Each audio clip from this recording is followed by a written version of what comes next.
এবার বউ ব্যবসায়ীদের কাছ থেকেও চাঁদা তোলার ইচ্ছে প্রকাশ করেছে চাঁদাবাজরা। কেননা দেশে কাপল ব্যবসায়ীদের মতো ইনকাম কোনো ব্যবসায়ীরা করতে পারেন না, তাই তো চাঁদাবাজদের এবার চোখ পড়েছে কাপল ব্যবসায়ীদের উপর।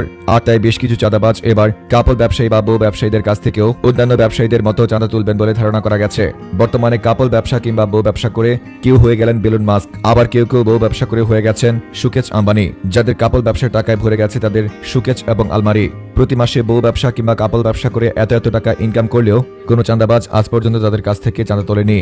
আর তাই তো আন্তর্জাতিক চাঁদাবাজ সমাজ কল্যাণ কমিটি সাফ জানিয়ে দিয়েছে, দেশে থাকা সকল কাপল ব্যবসায়ী এবং বউ ব্যবসায়ীদের অবশ্যই প্রতি মাসে চাঁদা দিতে হবে। এ নিয়ে বিস্তারিত দেখুন রিপোর্টার বউ ব্যবসা করে কোটিপতি হওয়া সুকেশ আম্বানির রিপোর্টে। বউ ব্যবসা একটি হারাম লাভজনক ব্যবসা, যে ব্যবসায় শুধু লাভ আর লাভ। সাধারণত একটি ব্যবসার মধ্যে প্রয়োজন হয় পুঁজির, কিন্তু এই ব্যবসায় কোনো পুঁজি থাকে না।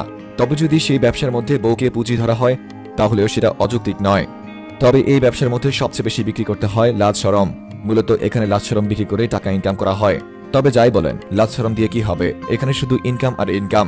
বউকে নিয়ে রাতের অন্ধকারে কি করছি, দিনের বেলা কি করছি, বাথরুমে কি করছি, বেডরুমে কি করছি, সবকিছু ফেসবুকে সবার মাঝে দেখানো। বলা যায় নিজের বউকে দেখিয়ে দেখিয়ে ইনকাম করানোর আরেক নাম কাপল ব্যবসায়ী। পৃথিবীর অন্য কোনো ব্যবসায় এত বেশি ইনকাম থাকে না, যে ইনকাম শুধুমাত্র বউ ব্যবসায়ের মধ্যে রয়েছে।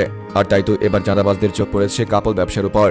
এতদিন যাবৎ চাঁদাবাজরা বউ ব্যবসায়ীদের কাছ থেকে চাঁদা তোলেনি, কিন্তু এবার যখন তারা জানতে পেরেছে দেশের সকল বউ ব্যবসায়ী কিংবা কাপল ব্যবসায়ীরা ধীরে ধীরে বেলুন মাস্ক কিংবা সুকেশ আম্বানি বনে যাচ্ছে, তখন তাদের কাছ থেকে চাঁদা নেওয়াটা আবশ্যকীয় হয়ে দাঁড়ায়।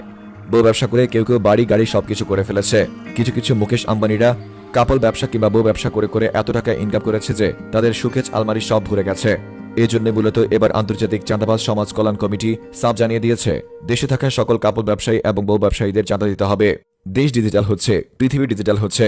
এই ডিজিটাল দুনিয়ায় ডিজিটাল ব্যবসায়ীদের কাছ থেকে যদি চাঁদা না তোলা হয় তাহলে নাকি চাঁদাবাজ সমাজ কল্যাণ কমিটি নিজেদেরকে ব্যাকডেটেড মনে করবে। আর দায়িত্ব তারা স্মার্ট হওয়ার জন্য এবার অনলাইনে থাকা সকল স্মার্ট বউ ব্যবসায়ী এবং কাপল ব্যবসায়ীদের কাছ থেকেও স্মার্টলি চাঁদা উত্তোলন করবেন। এ ব্যাপারে আপনার মতামত অবশ্যই ব্যক্ত করবেন। রিপোর্টার বউ ব্যবসা করে কোটি টাকা ইনকাম করা সুকেশ আম্বানি ফ্রম নিউজ ভাইয়া। প্রিয় দর্শক, এটি একটি বানোয়াট এবং ভিত্তিহীন ভিডিও, এর সাথে বাস্তবের কোনো মিল নেই। ভিডিওটি শুধুমাত্র হাসির জন্য তৈরি করা হয়েছে, so don't take it seriously.